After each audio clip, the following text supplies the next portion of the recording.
खाटू नगरी तो प्रेम की नगरी है मेरे श्याम प्रेमियों। वहां पे जाकर के तो देखो बाबा श्याम आपको कितना प्यार करते हैं। बाबा श्याम की लीला जाकर के तो देखो मेरे प्रेमियों। मैं आपसे हाथ जोड़कर कहता हूं, ये दास आपसे हाथ जोड़ के कहता है, बाबा श्याम से प्यार कर करके देखो। इस दुनिया में कोई नहीं है अपना, बाबा श्याम ही अपने हैं जो अपने प्रेमियों से प्यार करते हैं।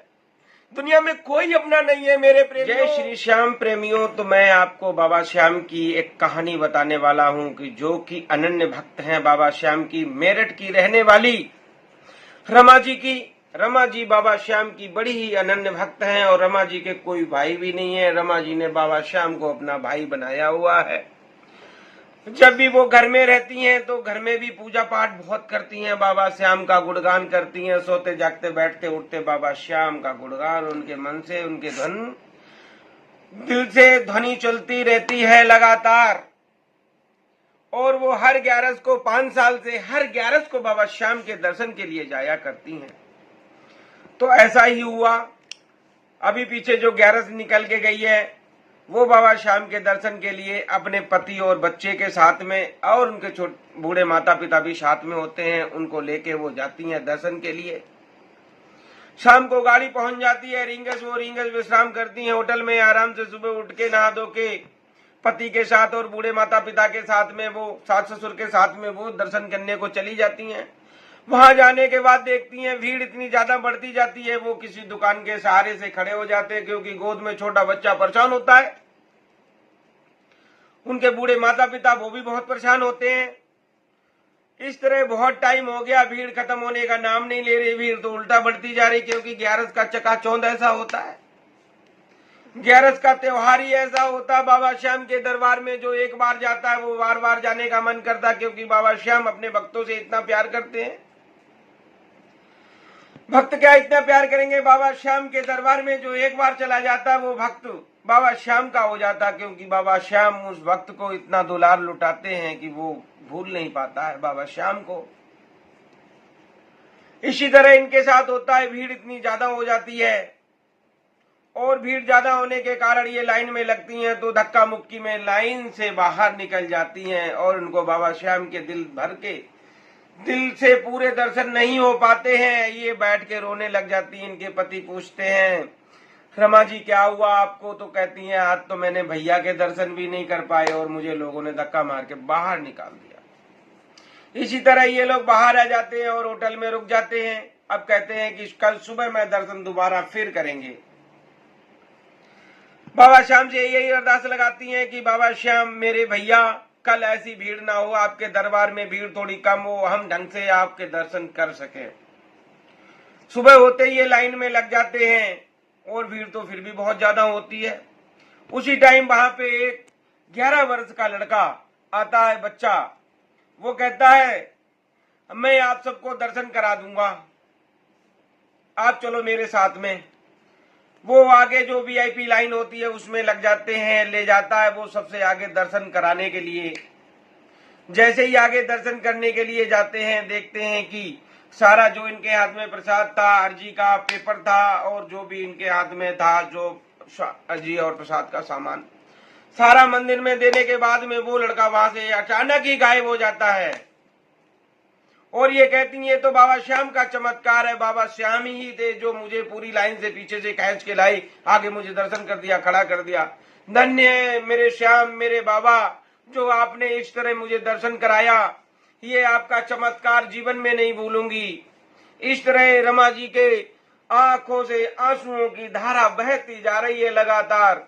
रमा जी लगातार रोती जा रही हैं और रमा जी इस तरह से विलाप करती हैं कि मेरे श्याम, मेरे भैया, आपने ये मेरे साथ क्या चमत्कार किया है। तो पुजारी जी पूछते हैं कि माता जी क्या हुआ, आप सब क्यों रो रहे हो? तो वो बताती हैं कि पीछे एक लड़का मुझे खींच के लाया वीआईपी लाइन में और वो अब दिखाई नहीं पड़ता है, वो कहाँ गया, कौन है? वो बाबा श्याम ही थे, साक्षात दर्शन मुझे दिए। तो बाबा श्याम जब अपने भक्तों से प्यार करते हैं तो बाबा श्याम भी अपने भक्तों से बहुत प्यार करते हैं। ये नहीं सोचो कि मैं गया और मेरे दर्शन नहीं हुए, बाबा ने मुझे, आपने दर्शन नहीं हुए। अंधे भी जाते हैं क्या अंधे बाबा श्याम को देख पाते हैं? नहीं देख पाते हैं। बाबा श्याम उनको देखते हैं, उनकी अर्जी लगाते हैं। बाबा श्याम उससे भी प्यार करते हैं जिसके आंखें नहीं है, नेत्र नहीं है, जिन्हें दिखाई नहीं पड़ता है, नेत्रहीन है। बाबा श्याम उनको भी उतना ही प्यार करते हैं जितना नेत्र वालों को करते हैं। बाबा श्याम तो सबको देखते हैं। जो बाबा श्याम के दरबार में जाता है बाबा श्याम का प्रेमी है। खाटू तो प्रेम की नगरी है, जो वहां जाएगा वो लौट के नहीं आएगा। इसी तरह उनके साथ भी हुआ। खड़े खड़े वो बाबा श्याम की तरफ निहार रही थी। बाबा श्याम का मुकुट देख रही थी, मुकुट में कितनी चमक। बाबा श्याम की आंखें देख रही थी कि कितनी, बाबा श्याम के नयन कितने मोटे मोटे, बाबा श्याम के गाल कितने मोटे मोटे। बाबा श्याम के वो होठों को देख रही थी। बाबा श्याम के जो होठ होते हैं वो बिल्कुल तीर कमान की तरह थे।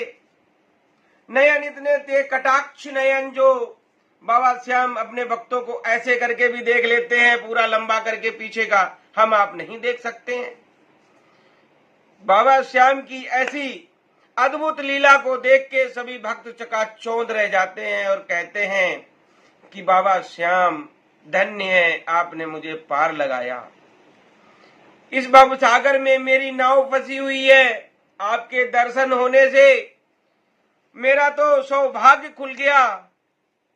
मेरे को तो जीवन का पूरा आनंद मिल गया। तो बाबा, मेरा कहने का मतलब यही है, हमारे घनश्याम, हमारे बाबा श्याम दुनिया के हर कोने कोने में हैं, आपके दिल में हैं, आपके हृदय में हैं, वो हर जगह हैं। वो बाबा श्याम हैं। और जो खाटू नगरी है वो प्रेमियों की नगरी है प्यारे। जो वहां जाता है वो बिल्कुल भूल जाता अपने आप को कि मैं कहाँ आया हूं। मेरे प्यारे, प्रेमियों की नगरी है प्यारे, वो प्रेमियों की नगरी है। जो एक बार जाता उनके प्यार में, वो उनका प्यार इतना है, वो प्यार में सब कुछ भूल जाता है। बाबा श्याम का ऐसा प्यार और ऐसा चमत्कार बताने के लिए मेरे श्याम प्रेमियों, ये बाबा श्याम की ही कुछ मर्जी हुई है। जो ये बाबा श्याम की लीलाएं गाता है आज ये भगत, ये दास आप सबके बीच में, बाबा श्याम की लीला मैं आप सबके बीच में ऐसे चमत्कार सुनाता हूं। ये बाबा श्याम के सारे लीलाएं हैं। ये बाबा श्याम ऐसी ऐसी लीला करते रहते हैं मेरे प्यारे प्रेमियों।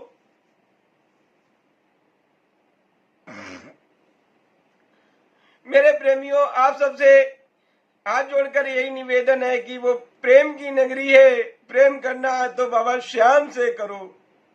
जय श्री श्याम।